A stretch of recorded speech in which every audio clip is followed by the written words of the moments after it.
അപ്പോൾ ഇന്ന് നമുക്ക് ഇവിടുത്തെ ഒരു ഹൈസ്കൂളിലേക്ക് പോകാം.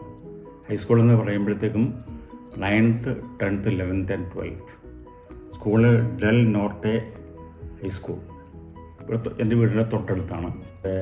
വലിയൊരു ഓഫ്കോഴ്സ് കെട്ടിടം വളരെ വലുതാണ്. ഏതാണ്ട് ഒരു 10-20 ഏക്കർ സ്ഥലത്താണ് ആ സ്കൂൾ സ്ഥിതി ചെയ്യുന്നത്. വലിയ സ്റ്റേഡിയം ഉണ്ട്, സിന്തറ്റിക് ട്രാക്കും എല്ലാം ഉള്ളതാണ്. പിന്നെ ഈ പോൾ വാൾസിനൊക്കെ നല്ല പക്ക ഫെസിലിറ്റി ഉണ്ട് അവിടെ.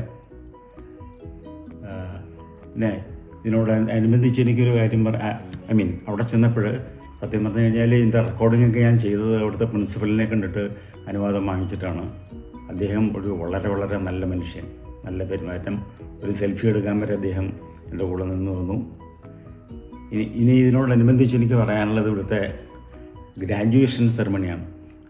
ഈ 12th പഠിക്കുന്ന കുട്ടികളുടെ ഗ്രാജുവേഷൻ ഇവിടെ ഒരു വലിയ സംഭവമാണെന്ന് വേണമെങ്കിൽ പറയാം.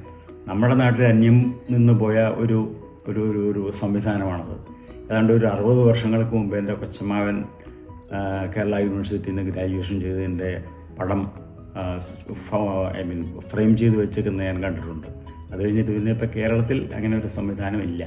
ഇവിടെ എനിക്ക് തോന്നുന്നത് ഈ 12th ഇവിടുത്തെ വലിയൊരു ടേണിംഗ് പോയിൻ്റാണ്. ഇവിടെ സാധാരണഗതിയിലുള്ള ഉദ്യോഗങ്ങൾക്കോ എല്ലാത്തിനും ഇത് മതിയാകും. എന്ന് മാത്രവുമല്ല, ഇതിൻ്റെ മുകളിലൊക്കെയുള്ള ഹയർ സ്റ്റഡീസ് എന്ന് പറയുമ്പോഴത്തേക്കും കോളേജ് വിദ്യാഭ്യാസമൊക്കെ വളരെ സാമ്പത്തികമായിട്ട് വലിയ ഭാരിച്ച ലയബിലിറ്റി വരുത്തുന്നതാണ്.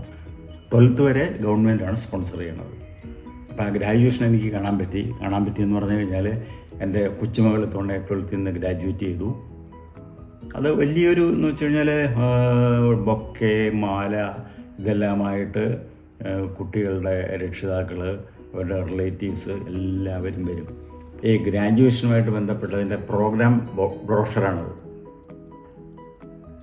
പരിപാടികളൊക്കെ കൃത്യമായിട്ടുണ്ട്.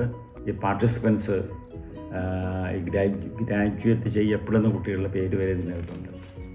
Okay, by.